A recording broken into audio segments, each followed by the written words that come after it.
Hello అండి, welcome back to my YouTube channel. ఇవాళ vlog వచ్చేసి షిరిడి సాయిబాబా దర్శనం అలాగే సినీ సింగనాపూర్ విజిట్ ఫుల్ కంప్లీట్ ట్రిప్ని ఈ వ్లాగ్లో అయితే చూస్తారు. మేమైతే గుంటూరులో అయితే స్టార్ట్ అయ్యాము ముందు రోజు. సో ఇక్కడ మేము మార్నింగ్ 10:49కి అలాగా నాగర్సోల్ అయితే రీచ్ అయిపోయాము. నాగర్సోల్ నుంచి షిరిడి 1 to 1.5 అవర్స్ అయితే టైం పడుతుంది. ట్రైన్ లేట్ అవ్వటం వల్ల మార్నింగ్ లేట్గా నాగర్సోల్ అయితే రీచ్ అయ్యాము మేము ఇక్కడ. సో ఇక్కడ నాగర్సోల్ రైల్వే స్టేషన్ ఎదురు మనకి చాలా ఆటోస్ కానీ షేరింగ్ క్యాబ్స్ కానీ ప్రైవేట్ ట్యాక్సీస్ దొరుకుతాయి. నాగర్సోల్ నుంచి షిరిడికి వెళ్ళటానికి పర్ పర్సన్ 150 or 200 అయితే ఛార్జ్ చేస్తాడు బేస్డ్ ఆన్ సిచ్యువేషన్. మాకు కూడా ఫస్ట్ 200 అని చెప్పి తర్వాత 150కే ఓకే చేశారు. నాగర్సోల్ నుంచి మాతో పాటు వచ్చిన వాళ్ళని అయితే భక్తి నివాస్లో అయితే డ్రాప్ చేసి ఇక్కడ మమ్మల్ని మేము బుక్ చేసుకున్న హోటల్ దగ్గరికి అయితే తీసుకెళ్తున్నాడు. సో మనం ముందే మాట్లాడుకోవాలి, మేము హోటల్ బుక్ చేసుకున్నాం అక్కడికి తీసుకెళ్ళాలి అని చెప్పేసి. ఇక్కడ మనకైతే భక్తి నివాసులు 2 ఉంటాయి, ఒకటి కొత్తది ఒకటి పాతది. ఇక్కడ నుంచి బస్ స్టాప్ కూడా చాలా దగ్గర. ఇక్కడ నుంచి రైల్వే స్టేషన్ అయితే 3 kilometers అయితే ఉంటుంది, అలాగే ఎయిర్పోర్ట్ అయితే 14 kilometers అయితే ఉంటుంది. నాగర్సోల్ నుంచి షిరిడి వచ్చే రోడ్ అయితే అసలుకి బాగోదు. ఫైనల్లీ ఇక్కడ మా హోటల్కి అయితే వచ్చాము. హోటల్లో మా లగేజ్ అంతా పెట్టుకుని పూణే నుంచి మా ఫ్రెండ్స్ షిరిడి సాయిబాబా దర్శనానికి వచ్చారంటే కలుద్దామని చెప్పేసి వచ్చినాం. కానీ వాళ్ళకి బస్ టైం అవటంతో వెళ్ళిపోయినారు. జస్ట్ మిస్లో కలవలేకపోయినా చాలా బాధ అనిపించింది. ఎలాగో వచ్చాం కదా అని చెప్పేసి సాయిబాబా దర్శనం అయితే చేసుకున్నాం దూరం నుంచి. అది ఎలా చేసుకోవాలంటే చెప్తాను వినండి. సాయిబాబా కాంప్లెక్స్ అని కనిపిస్తుంది కదా, దాని పక్కనే మనకి వే అయితే ఉంటుంది. అక్కడికి వెళ్తే మనం దూరం నుంచి అయితే సాయిబాబా దర్శనం అయితే చేసుకోవచ్చు. అలా దర్శనం చేసుకోవటాన్ని ముఖ దర్శనం అని అంటారు. యాక్చువల్గా షిరిడి మెయిన్ టెంపుల్కి ఇన్సైడ్ క్యూలో వెళ్లకుండా అవుట్ సైడ్ వ్యూ నుండి బాబాని దూరంగా దర్శనం చేసుకోవటమే ఈ ముఖ దర్శనం. అలా ముఖ దర్శనం చేసుకోవాలన్నా సరే మొబైల్ ఫోన్స్ అయితే ఎలా ఉండదు. ఈ ముఖ దర్శనం ఎందుకు అంటే ఇన్సైడ్ క్యూలో వెళ్ళలేకపోయిన వాళ్ళు, అలాగే చిన్న బేబీస్, ఓల్డ్ పీపుల్, టైం తక్కువ ఉన్న డెవోటీస్, క్యూ వెరీ లాంగ్ ఉన్నప్పుడు చాలా బాగా యూజ్ అవుతుంది. అలాగే కొంతమంది సాయిబాబాని దర్శనం చేసుకొని వచ్చాక మళ్ళీ సాయిబాబాని దర్శనం చేసుకోవాలి అనిపిస్తుంటుంది కదా, అలాంటి వాళ్ళందరికీ చాలా బాగా యూజ్ అవుతుంది. ఎగ్జాక్ట్ లొకేషన్ వచ్చేసి ఇది సాయి కాంప్లెక్స్ పక్కనే ఉంటుంది మనకి గేట్. సో ఇక్కడ 2 ఆటోస్ అయితే ఉన్నాయి కదా, దాని పక్కన మనకి గేట్ అయితే కనిపిస్తుంది కదా, అందరు లోపలికి అయితే వెళ్తున్నారు. సో అలా లోపలికి వెళ్తే మనకైతే ముఖ దర్శనం అయితే చేసుకోవచ్చు. ఇక్కడ ఎంట్రన్స్ అని రాస్తున్నారు కదా, ఈ ఎంట్రన్స్ అయితే కాదు, ఇందాక చూపించినట్టుగా ఆటో పక్కన గేట్ లోపల నుంచి వెళ్ళి ముఖ దర్శనం అయితే చేసుకోవాలి. అలా దర్శనం అవ్వగానే హోటల్కి వెళ్ళేసి ఫ్రెష్ అప్ అయ్యి శని సింగనాపూర్ అయితే వెళ్తున్నాం. శని సింగనాపూర్ వెళ్ళటం కోసం ఆటోలో 2 గంటలు అయితే వెయిట్ చేసాం. మ్యాక్సిమం అందరూ ఫిల్ అయ్యారు ఆటోలో. 1-2 persons ఫిల్ అవ్వలేదని 2 గంటలు అయితే ఆపేసినారు. స్టార్ట్ చేయలేదు అసలు, చాలా చిరాకు వచ్చింది. నేను 2 భక్తి నివాసులు అన్నాను కదా, ఇప్పుడు నేను చూపించబోయేది కొత్త భక్తి నివాస్. చూస్తున్నారు కదా, సాయి ఆశ్రమ్ భక్తి నివాస్. ఇది వరకు వచ్చినప్పుడు మేము ఈ భక్తి నివాస్లో అయితే ఉన్నాము. ఏసీ అయితే 600, నాన్ ఏసీ అయితే 250 ఉంటుంది. అందులో రూమ్స్ కావాలంటే మనం ముందుగానే ఆన్లైన్లో అయితే బుక్ చేసుకోవాలి. షిరిడి నుంచి శని సింగనాపూర్ 70 kilometers అయితే ఉంటుంది. ఆల్మోస్ట్ 1.5 hour టైం అయితే పడుతుంది. షిరిడి నుంచి శని సింగనాపూర్ వెళ్ళే దారి మధ్యలో మొత్తం ఇలా చెరుకు రసాల బండ్లు అయితే ఉంటాయి. సో మేము కూడా ఒక చోట ఆగేసి చెరుకు రసం అయితే తాగాము. పర్ పర్సన్ 30 rupees అయితే పడింది. షేరింగ్ ఆటో వాళ్ళు షిరిడి నుంచి శని సింగనాపూర్కి పర్ పర్సన్కి 200 rupees అయితే ఛార్జ్ చేస్తారు. ఫైనల్లీ శని సింగనాపూర్ అయితే వచ్చేసాం. శని సింగనాపూర్లో ఎక్కువ మోసాలు జరుగుతూ ఉంటాయంటారు. సో ఇవాళ మనం కూడా చూద్దాం అసలు మోసాలు జరుగుతాయా లేదా అనేసి.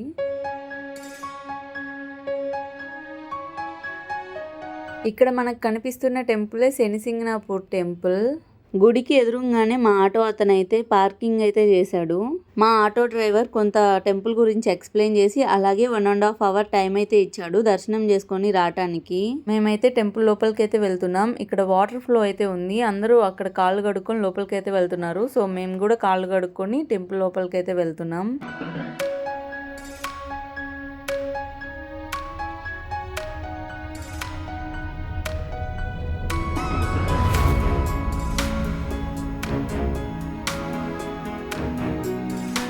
బయట అమ్ముతున్న ఆయిల్స్ కానీ ఏమీ కొనకండి, డైరెక్ట్గా టెంపుల్ లోపలికి అయితే ఎంటర్ అయ్యి ఇక్కడ ఆయిల్ కౌంటర్ అయితే ఉంది. సో ఇక్కడ అయితే ఆయిల్ అయితే తీసుకోండి. మాకైతే 110 rupees ఎంతో పడింది, ఎగ్జాక్ట్ అమౌంట్ అయితే గుర్తులేదు. సో మేము కూడా ఒక ఆయిల్ డబ్బా అయితే తీసుకున్నాము.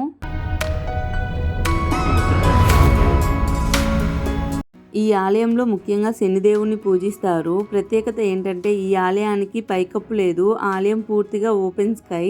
దేవుడు ఆకాశాన్ని పైకప్పుగా తీసుకున్నట్లు ఉంటుంది. శనివారం అవటంతో చాలా రష్గా అయితే ఉంది. మీరు పీస్ఫుల్గా దర్శనం చేసుకోవాలంటే వీక్ డేస్ వస్తే బెస్ట్.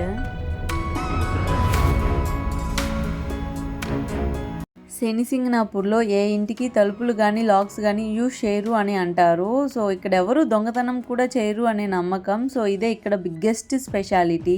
ఇక్కడ శని మహారాజుకి చేసే పూజల్లో అత్యంత పవిత్రమైనది నువ్వుల నూనె అభిషేకం. ఇది ఎంతో స్పెషల్. ఇక్కడ కొంతమంది క్యూ లైన్ లో ఉన్న వాళ్ళు తెచ్చుకున్న నువ్వుల నూనెని ఆ శని మహారాజు మీద అభిషేకంలో అయితే చేస్తున్నారు. మనం కూడా అలా చేయాలంటే 500 రూపీస్ టికెట్ అయితే తీసుకోవాలి. అలా కాకుండా మనం తెచ్చి నువ్వుల నూనె శని మహారాజుకి సమర్పించాలంటే ఆ శని మహారాజు దేవుని పక్కనే ఒక స్పెషల్ ఆయిల్ కంటైనర్ అయితే ఉంది. అందులో పోస్తే సరిపోతుంది.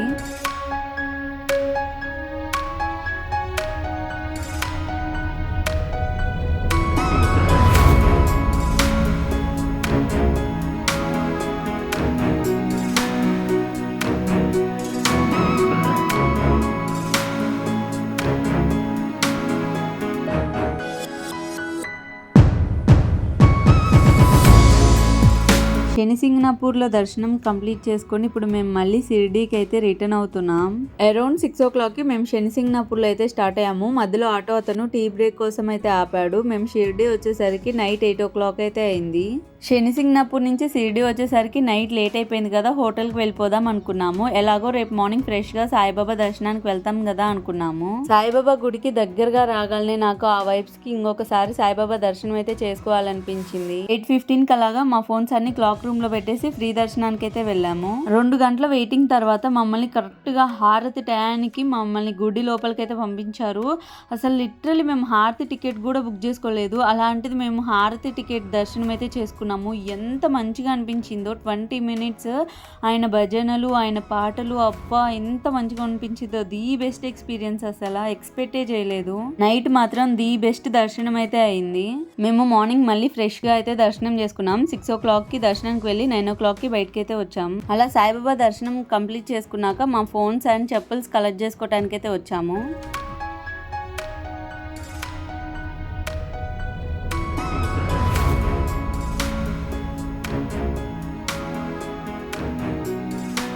సాయిబాబా దర్శనానికి వెళ్ళాలంటే డిఫరెంట్ గేట్స్ అయితే ఉంటాయి. గేట్ నెంబర్ 1, గేట్ నెంబర్ 2 అలాగా. గేట్ నెంబర్ 7 నుంచి అయితే మనకి ఫ్రీ దర్శనం. దాని పక్కనే మనకి రేకుల షెడ్ అయితే ఉంటుంది. ఆ రేకుల షెడ్ లోపల మనకి మొబైల్ పెట్టుకోవడానికి లాకర్స్, చెప్పులు పెట్టుకోవడానికి కౌంటర్స్ ఉంటాయి. సో మేము మా మొబైల్ ఫోన్స్ ని, చెప్పల్స్ ని కలెక్ట్ చేసుకొని గుడికి దగ్గరలో గార్డెన్ అయితే ఉంటుంది. ఆ గార్డెన్ లో మనకి పెద్ద సాయిబాబా విగ్రహం అయితే ఉంటుంది. సో మేము అక్కడికి వెళ్తున్నాం ఇప్పుడు.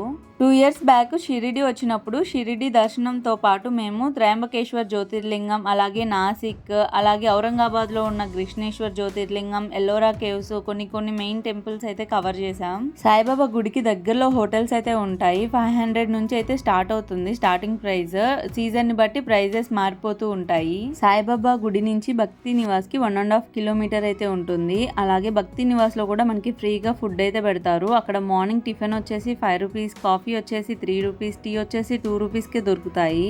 మేము ఇప్పుడు గార్డెన్ దగ్గరికి అయితే వచ్చాము. గార్డెన్ లో ఉన్న సాయిబాబా విగ్రహం అయితే చాలా అంటే చాలా బాగుంది. పల్లకి గార్డెన్ నేమ్ వచ్చేసి. సో ఇక్కడ మేము గార్డెన్ లోపలికి అయితే వెళ్తున్నాము. మనకి మెయిన్ రోడ్లోనే ఉంటుంది ఈ గార్డెన్ వచ్చేసి. మనకి ఎంట్రీ టికెట్ అంటూ ఏమీ లేదు, ఫ్రీనే, అందరూ వెళ్ళొచ్చు, రావచ్చు.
మేమైతే ఈ గార్డెన్లో కొంచెం సేపు మంచిగా టైం స్పెండ్ చేసి పిక్స్ అండ్ వీడియోస్ అయితే తీసుకున్నాం. చాలా బాగా వచ్చాయి. మీరు కూడా సాయిబాబా దర్శనానికి వచ్చినప్పుడు ఈ ప్లేస్ విజిట్ చేయటం మాత్రం మిస్ అవ్వద్దు, చాలా బాగుంటుంది.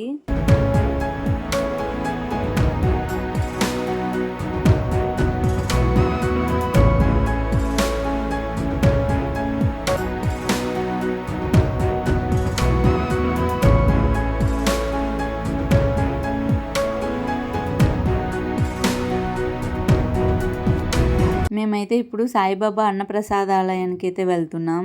సాయిబాబా ఇంటర్నేషనల్ హోటల్ అయితే అందరికి ఐడియా ఉంటది కదా. ఇది వచ్చేసి మనకి మెయిన్ రోడ్లో ఉంటుంది. దానికి ఆపోజిట్ గా మనకి శ్రీ సాయిబాబా దర్శన్ క్యూ కాంప్లెక్స్ షిరిడి అయితే ఉంటది. ఆ హోటల్ పక్కనే మనకి మెయిన్ రోడ్ అని చెప్పాను కదా. ఆ మెయిన్ రోడ్ లో కొంచెం ముందుకి నడుచుకుంటూ వెళ్ళాక లెఫ్ట్ టర్న్ అయితే తీసుకోవాలి. ఎక్కడికక్కడ బోర్డ్స్ అయితే మెన్షన్ చేసి ఉంటారు, సాయి ప్రసాదాలయానికి వెళ్లాల్సిన దారి అని చెప్పేసి. సాయిబాబా మెయిన్ టెంపుల్ నుంచి 7 to 8 minutes వాకబుల్ డిస్టెన్స్లో ఉంటుంది ఈ సాయి ప్రసాదాలయం. మనకైతే భక్తి నివాసులు అయితే ఉన్నాయి కదా 2, అక్కడి నుంచి అయితే ఫ్రీ బస్సెస్ అయితే ఉంటాయి అన్నప్రసాదాలయానికి. ఒకవేళ తెలియకపోతే ఆటో వాళ్ళకి సాయి ప్రసాదాలయం అని చెప్తే వాళ్ళే తీసుకొస్తారు. పర్ పర్సన్కి 20 rupees అలా ఛార్జ్ అయితే చేస్తారు. మేము కూడా ఇదే ఫస్ట్ టైం సాయి ప్రసాదాలయానికి రావటం. మేము సాయిబాబా దర్శనం చేసుకొని బయటకు వస్తుంటే అక్కడ గేట్ దగ్గర నిల్చొని దర్శనం చేసుకొని వస్తున్న ప్రతి ఒక్కరికి సాయిబాబా ప్రసాదాలయానికి సంబంధించిన ఫ్రీ ఫుడ్ టోకెన్స్ అయితే ఇస్తున్నారు. సో అలా ఫ్రీ ఫుడ్ టోకెన్స్ తీసుకొని నడుచుకుంటూ అయితే వచ్చేసాము సాయి ప్రసాదాలయానికి.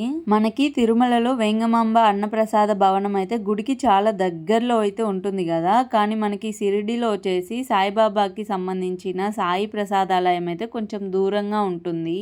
షిరిడిలో ప్రతి చోట సాయిబాబా లైవ్ దర్శనం అయితే టెలికాస్ట్ చేస్తూ ఉంటారు. ఇక్కడ క్యూ లైన్ అయితే ఉంది కదా, అక్కడ ఫుడ్ టోకెన్స్ చెక్ చేసి లోపలికైతే పంపిస్తున్నారు.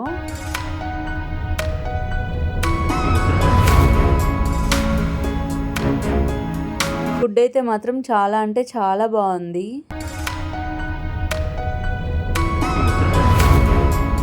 అలా ఫుడ్ తినేసి సాయి ప్రసాదాలయానికి బయట ఉన్న ఒక ఆటో పర్సన్ని మాట్లాడుకొని మా హోటల్కి అయితే వెళ్ళాము. ఆటో పర్సన్ని 2 minutes ఆగమని చెప్పేసి మేము ముందుగానే లగేజ్ అంతా ప్యాక్ చేసుకొని ఉన్నాము. సో ఆ లగేజ్ అంతా కలెక్ట్ చేసుకొని బస్ స్టాండ్లో అయితే డ్రాప్ చేయమని చెప్పాము. అలా డ్రాప్ చేసినందుకు 120 rupees అయితే ఛార్జ్ చేశాడు. చూస్తున్నారు కదా, ఇదైతే షిరిడి బస్ స్టాండ్. ఇక్కడ ఎంక్వైరీ సెంటర్ కూడా ఉంది.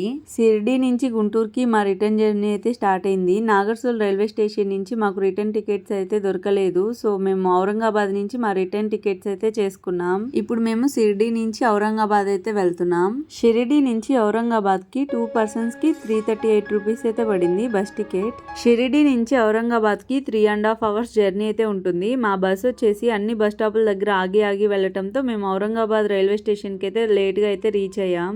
మేమైతే ఇంకా పక్కా ఫిక్స్ అయిపోయాం ఇవాళ మాకు ట్రైన్ మిస్ అయినట్లే అని. మేము ఔరంగాబాద్ రీచ్ అవుతాము అనగా మ్యాప్లో అయితే చూసుకున్నాము. ఔరంగాబాద్ బస్ స్టాండ్కి వెళ్లకుండా ఔరంగాబాద్ రైల్వే స్టేషన్కి దగ్గరలో ఎక్కడైనా దిగొచ్చా బస్ అని చెప్పేసి అలా చూసుకున్నప్పుడు మాకు ఔరంగాబాద్ బస్ స్టాండ్ నుంచి ఔరంగాబాద్ రైల్వే స్టేషన్కి మధ్యలో ఒక సర్కిల్ అయితే కనిపించింది. అక్కడ ఆటోలు కూడా ఉన్నాయి. సో మేము ఆ సర్కిల్ దగ్గర దిగేసి రైల్వే స్టేషన్కి అయితే వెళ్ళాము ఆటో మాట్లాడుకొని. ఆ సర్కిల్ నుంచి ఔరంగాబాద్ రైల్వే స్టేషన్ 2 kilometers అయితే ఉంది. అలా కాకుండా మనకి ఔరంగాబాద్ బస్ స్టాండ్ నుంచి అయితే 2.5 kilometers అయితే ఉంది ఔరంగాబాద్ రైల్వే స్టేషన్ కి. అదే కనుక మేము ఔరంగాబాద్ బస్ స్టాండ్ కి వెళ్ళుంటే మాకైతే ట్రైన్ అయితే మిస్ అయిపోయేది.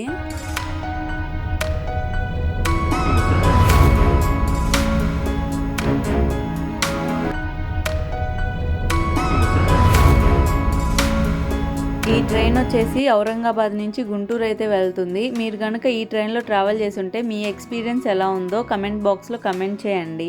నా ఎక్స్పీరియన్స్ అయితే ఈ ట్రైన్లో ట్రావెల్ చేయడం సాహసం అనే చెప్పాలి. గుంటూరు నుంచి నాగర్సోల్ వెళ్ళేటప్పుడు జర్నీ అంత కష్టం అనిపించలేదు, కానీ ఔరంగాబాద్ నుంచి గుంటూరు వెళ్తుంటే మాత్రం సాహసం అనే అనిపించింది ఈ జర్నీ.